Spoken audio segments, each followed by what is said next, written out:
Hello, my name's Belinda Colleen, and this is my 5th video. And I want to bring up a subject today that I have run into myself, and I've had other friends that thrift talk about it also. It's kind of a weird subject, but I think it's real key to address it early on in your thrifting career or in your reseller career, so that it doesn't harm you and so that it isn't something that's in your subconscious or that's right below the surface that is keeping you from being successful.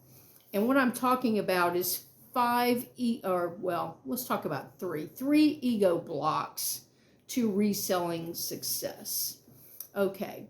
And this doesn't have anything, it's all psychological. So it's 3 psychological ego blocks to reselling success.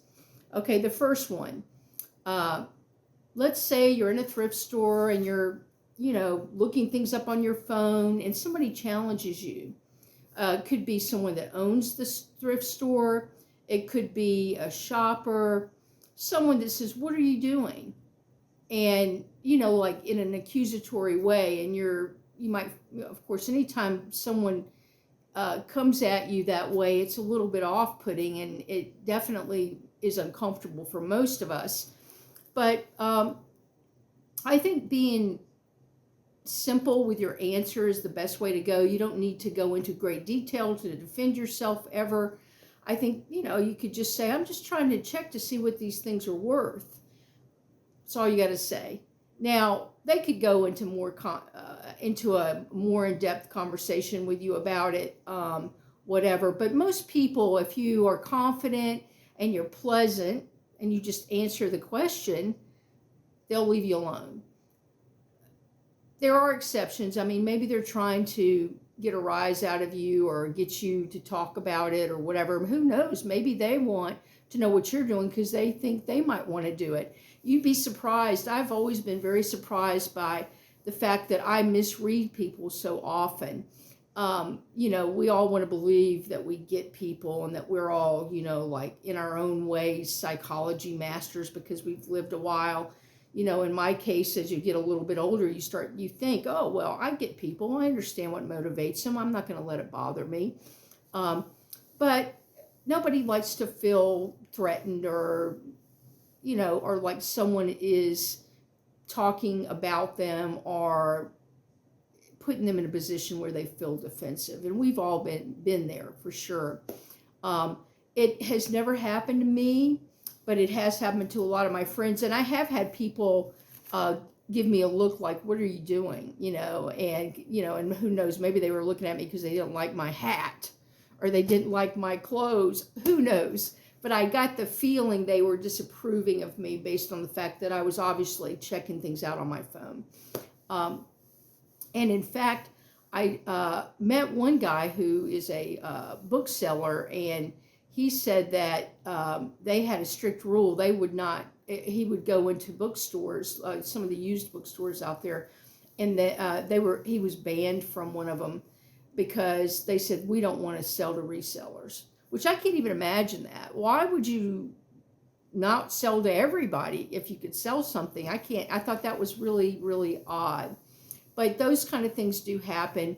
And I think whenever anybody criticizes you or disapproves of you for no logical reason, it really says a lot more about them than you.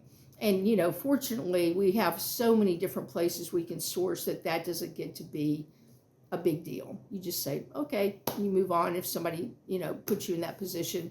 I do think it's interesting if you talk to thrift stores, they would tell you that probably 25 to 30% or more of their business is to resellers. We have bolstered their profits phenomenally.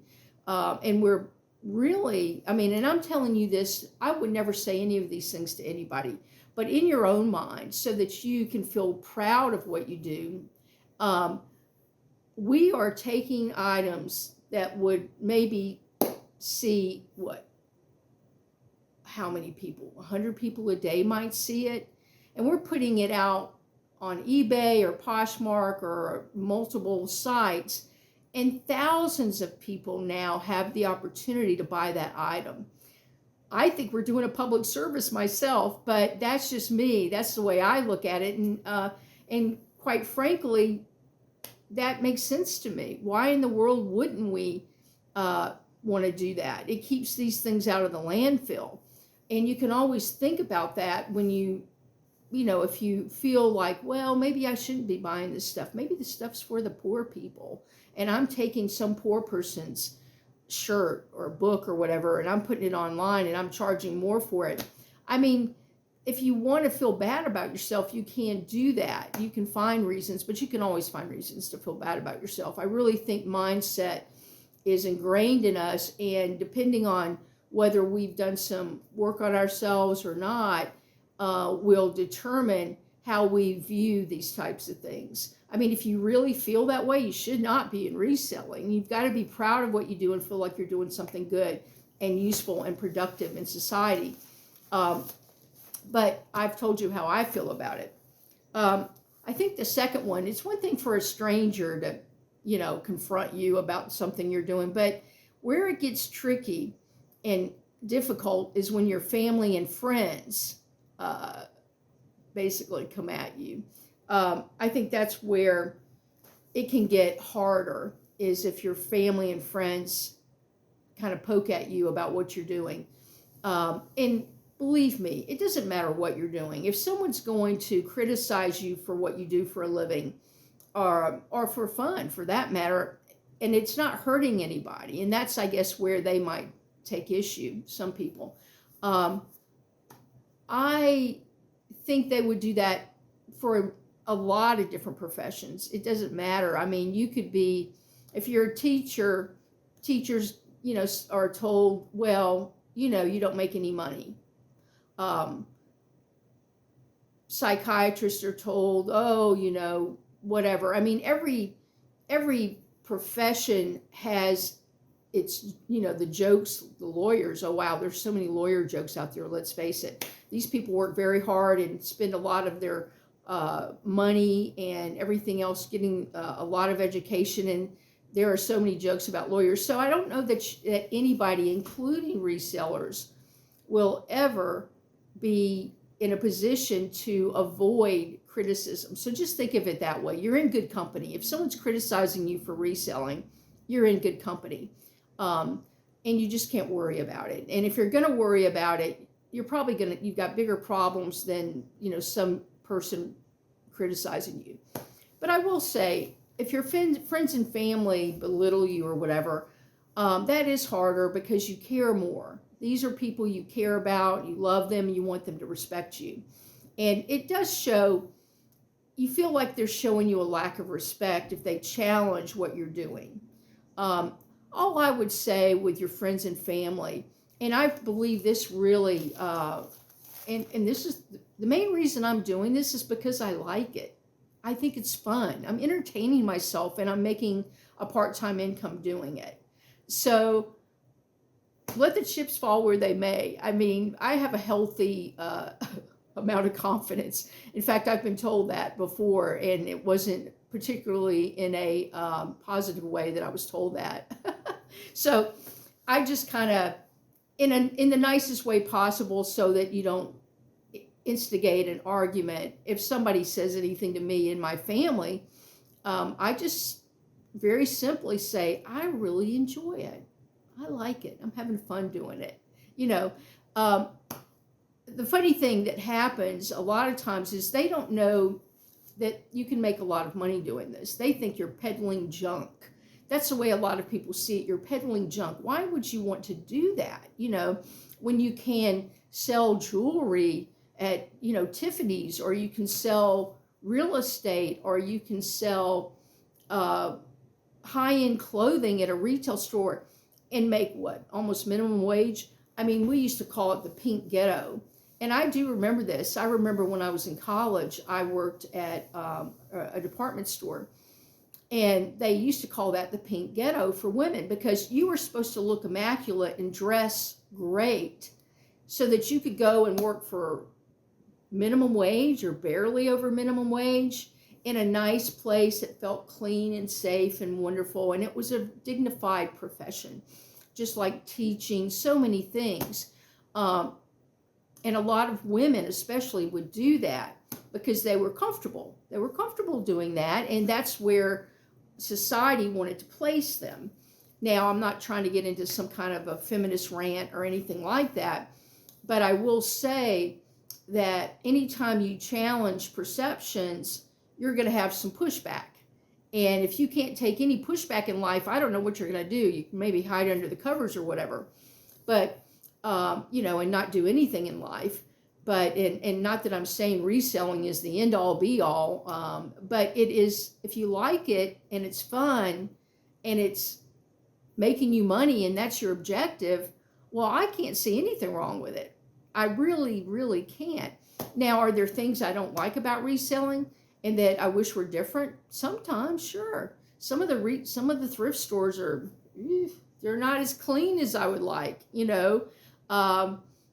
I know when I went to the bins for the first time, and a lot of people thrift at the bins, I was kind of shocked. I was like, ooh, I didn't like the feeling I got because people were pushy, and I felt a little nervous about going through some of the bins. I thought, what if I touch something that is gross? I was kind of like, ooh, and you can wear gloves, and I don't like to wear gloves, so I was just real careful, and of course I cleaned my hands immediately after I left. But the bottom line is, there is no perfect profession. There's professions you enjoy, there's professions you don't enjoy, there's professions that meet your objective. For me, reselling meets my objectives at this point in my life. I don't know that it would have 20 years ago, probably not. I was in a different mindset back then. And, so I mean, and I think one of the things too that happens is that someone will challenge you and say, but you have a degree at such and such. I mean, if you went to a prestigious university and you spent all this money and all this time to get whatever degree it is, and now you're basically, in their mind, you're selling junk, they cannot understand that. They can't, and especially if they're very status quo oriented. I mean, a lot of people will say, oh, I'd like to be self-employed, but they'll never leave the status quo. They'll never leave their job. In their mind, they were designed and built, especially in the universities, at least when I was growing up, were very designed to teach you how to fit into corporate America. And people that spent their entire life in corporate America can't always imagine what it would be like to be out on your own, out there, on your own boss. It is, and sometimes it's challenging. I mean, there are times I think, wow, this is so hard. I have to do everything. Every little piece of the business. Now, you can delegate, you can hire people, all those things.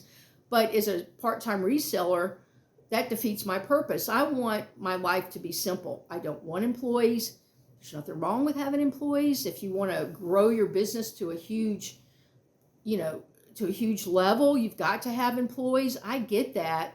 And there again, it comes back to what your objectives are. But the one thing I would say is don't be defensive. Don't even be defensive at all. If somebody attacks you or, throws you some shade, as they say, don't even go there. Just smile and say, I love this. I'm doing it because I love it. That will pretty much deflate any argument they have. What are they going to say? Well, how much money are you making? Say, that's my secret, and wink at them. I mean, it's none of their business. You can always tell them how much you're making if you want to, but I think that's kind of like, in my world, you don't ask people how much money they make. It's not considered polite. Now, we all have a different definition of polite. None of it's polite. If someone is putting you on the defensive about what you do, they're not polite people. And they don't deserve an answer from you. That's how I look at it. But it is the hardest with your family and friends when they're saying, what the heck are you doing? And, your older family members especially, they grew up in a world where, most of my family members worked for the government at one point or another, and they did well. They've done very well for themselves in that world. I was never cut out for that world. I realize that. I've been self-employed many, many times, and I've been in corporate America for years. And when I compare the two, whenever I was in corporate America, working, toiling away, I never really liked it. I always hated the rules. I hated the fact I had to beg for vacation. Even when I was doing extremely well, I'd have to beg for we can't, it's too busy right now for you to take a vacation. Whatever, there was an excuse, and I would have to beg for time off. I hated that. And I didn't like the idea that I had to be, so compliant. I don't think I'm a compliant personality. Let's just put it that way. I'd much rather be out there on my own, doing my own thing, and sitting behind a desk. Although a lot of my positions, I was out and about because I was in marketing and sales, and I went to meetings and I gave presentations and that type of thing. And I enjoyed it, even though I can be kind of shy. I can do presentations for whatever reason, as long as I know what I'm talking about. But I do remember thinking that there were so many days I just wanted to do my own thing. I thought, what's life about if all I'm doing is doing something for somebody else, and they're telling me, well, we'll give you this little bit of money for doing what you're doing. And a lot of times the money was good, but it still seemed like my hands were tied. And I believe a lot of people that will criticize you, they're threatened. They're most of the time when someone criticizes you, they're threatened by your success or just your strength. Your strength in saying, I'm just going to do my own thing. Believe it or not, there's a whole world of people out there that can't even imagine that, but they want it. They want it. It's like part of the American dream, pulling myself up by my bootstraps, whatever. It's right up there with apple pie, buying your own home, and starting your own business. It's all very American. It's very dreamy. And when people don't have the courage to do that on their own, they will criticize you for doing it. And you just have to realize that and feel for them. And, the hardest thing in the world is to not defend yourself. And I've gotten caught up in that. I've gone down the defense. And the more you try to defend yourself, the weaker you sound. I've learned that. And I just kind of run off and think, why did I do that? Why didn't I just say, I really, really love it, and leave it at that? Because that's a great answer, because it's the truth. For most of us, we're doing it because we love it. There's no other reason to do anything when you think about it, other than I've got to have a paycheck. Well, we all know that this is not a steady paycheck, but there's not many businesses that are a steady paycheck, very few. And so when that comes up, just let it go. You just have to let it go. And I'm not a psychologist by any means, but as a marketing person and someone that wrote copy a lot, I understand that most of us have very basic emotions that are triggered by other people. And usually it's a jealousy issue, an envy issue. When someone strikes out against you, a lot of the triggers are related to jealousy and envy. So if you can think of it that way, you can just kind of feel for the person. And once your empathy kicks in, you won't take it so hard. You'll just let it go and be nice to that person, because they are threatened by you. They really are. And so once you realize that, you can get past it, and if people say, well, one of the funniest things is you're stealing good stuff from poor people. It's like, no, I'm really not. There is so much stuff out there. The poor people can go and buy their stuff. And it's not that I'm anti-poor people. I believe the government should be doing more for poor people, if you ask me. But then I'm a bleeding heart liberal, and we don't want to go down that road, because I know that's, not a place I want to go and start arguing. But the thrift stores, and if anything, I think the thrift stores, a lot of them, especially Goodwill, have gotten high. And it's part of it could be because there's so many resellers buying there. I mean, Goodwill's off the charts successful. They're very successful, and their prices have gone up. In fact, I've started going to some of the cheaper thrift stores as opposed to Goodwill, because I think Goodwill has gotten high. But their motto, and every time you go up to pay, they say we're putting people to work. They started Goodwill not to supply items to poor people, but their mission statement or whatever says we're here to put people to work. So the money they make is to put people to work, and they have job centers and that type of thing. So just remember that, their mission statement wasn't we're here to supply the poor people with clothes and things they need. While they do that, certainly you can find a deal in Goodwill, and believe me, everybody's looking for a deal, not just the poor people, the middle class people. One of my relatives is fairly wealthy, and she goes to Goodwill. I was so surprised, but then I thought, why am I surprised? You can go there and you can find a good deal. People like to get a deal, even people that are super wealthy. They want a deal. Some of the rattiest cars that you'll see driving around town are driven by wealthy people. It's kind of funny when you think about it, but we're all driven by this need to feel like we are getting the most for our money. And I feel like I'm part of that ecosystem by buying things and putting them on eBay. It's amazing. I mean, I can go on eBay and find a $200 jacket, and I can pay $40 for it. That's a great service to offer to your fellow citizens, and I don't feel bad at all about that. I'm just kind of surprised that I didn't always shop there. Now, I have been thrifting since I was in my 20s, but I didn't always view it the same way. I know that I've heard people say, "Ooh, I don't want to wear used clothes." They just kind of wrinkle up their nose like, "Ooh, I wouldn't want to do that." Well, in my mind, it's like, well, you can dry clean or wash anything, and that's all there is to it. Because after you wear something once, it's used. You've used it. But back in the day, I know years ago, people used to have hand-me-downs and things like that. Now, my family, because I have no older sister, I didn't ever wear hand-me-downs, and it was just me and my brother. And my brother didn't wear hand-me-downs because there was no one to hand us stuff down. And our family just didn't operate that way, and no one else in our family, we just weren't set up that way, But I know a lot of families did have that, where there'd be older sisters that would give their younger sisters their clothes, that type of thing, and vice versa, with boys.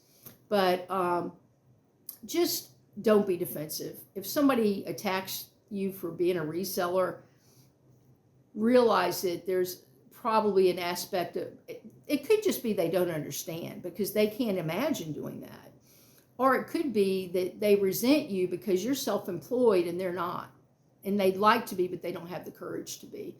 That's a very big reason a lot of times people get criticized for going out on their own, because it is hard. We probably work a lot more hours for our money, and I'm not saying that's a great thing. Sometimes I think, why am I working this many hours? Because it does take some time. And all that means is your systems aren't set up as properly as they need to be. And I always tell myself that, I can't blame this on reselling. If I'm having issues and I'm working too many hours, it's because my systems aren't in place the way they should be. And as a part-time reseller, it's like, I don't, systems employee, all this. It's like, I want it to be simple. I want it to be fun. I want to have a good time. That's my main prerogative. Well, and I want to make some money. I do. But it all works as one thing. And my main objective is to enjoy myself as I get older and to be active. That was another part of it. I wanted to get out there and be active and be going places and doing things. I didn't want to sit behind a desk. I did that. I don't want to sit behind a desk. It's not good for you physically. It's much, much healthier for me to be going to thrift stores and be running around and doing things with my body instead of just always with my brain. And of course, you have to use both in this business. But the bottom line is it's an active business. You are physically active, which is much healthier than sitting behind a desk all day. And, every doctor in the world will tell you that. Anyway, I just felt the need to address this. I think it's an issue that people run into, and especially if you come from a snooty family or your friends are snooty or whatever, you're going to run into this at some point. Someone's going to turn up their nose like, well, you have a degree from wherever, and why? In other words, why did you spend all that money and get that degree and then turn around and you're selling stuff resell? They don't understand that. They can't put it together. And that's why I think it's always the very best answer, and I know I've already said it a couple times, is just to say, I'm doing it because I enjoy it. That's a great reason to do anything. And you're not, and between you and me, you're not hurting anybody. They may say, oh, you're taking the poor people's stuff. No, you're not. There's so much stuff on the resale marketplace. You are not taking the poor people's stuff, believe me. You're actually offering things on the internet that most people would never see if you didn't put it on eBay. It would go into a landfill. I mean, you're doing good work. You're doing good work for the earth and for people that are looking for a good deal. They can't afford the $200 jacket, but they want value, they want quality, and they don't want to buy, the junky brand new $40 jacket when they can buy a $200 jacket that's barely worn and pay $40 for it. I'd much rather do that than buy a junky brand new $40 jacket any day of the week. Well, this is my 4th video. I will have a 5th video and about the hype surrounding eBay. I'm enjoying myself. If you feel inclined, please give me a like, and that will encourage me to continue. But it's been nice spending some time with you. Happy holidays. Goodbye.